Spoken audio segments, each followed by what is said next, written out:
তো 16 বছর গোলামি করছে রাষ্ট্র আওয়ামী লীগের, অস্বীকার করার সুযোগ নাই। আপনি আরেকটা জিনিস আমি আপনাকে বলি, লাইভেই বলতেছি, কেউ কোট করলে করুক, আমার কিছু যায় আসে না। প্রতিটা জেলায় ওই সমস্ত হিন্দু বৌদ্ধ খ্রিস্টান পরিষদ আর পূজা পরিষদে কেনা তো হইতো জানেন, ওই শহরের সবচেয়ে বড় টাউট। বাংলাদেশে হিন্দু নেতাদের দূর কোন জায়গা পর্যন্ত জানেন? পূজা কমিটি পর্যন্ত সর্বোচ্চ।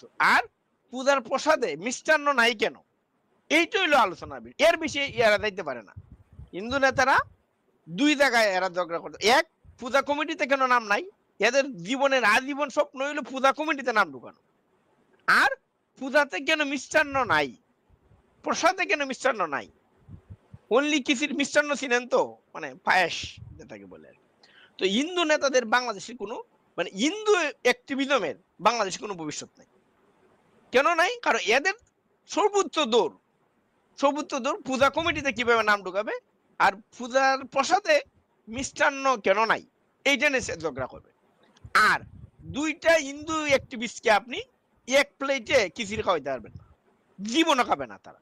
মানে সে মনে করে যে সে নেতা হয়ে দিব, সে মনে করে সে নেতা হয়ে দেবে, পরে দুইজনে কেউই নেতা হইতে পারে না। আপনি জেনে অবাক হবেন, এই যে, মানে এটা আমি লাইভই বলতেছি, আই ডোন্ট মাইন্ড, মানে আমি তো এগুলো কেয়ার করি না। এই যে আপনার প্রভু যে জেলে আছে, আপনি শুনে অবাক হবেন, হিন্দু নেতা নেতা যাদেরকে বলে তারা খুশি জেলে থাকুক। কেন খুশি জানেন? কারণ ওই লোক বেরোইলে তো সে নেতা। আর তো এখন বাংলাদেশে তো চিন্ময় প্রভু ছাড়া আর কেউ নেতা মানে না। বুঝতে পারছি।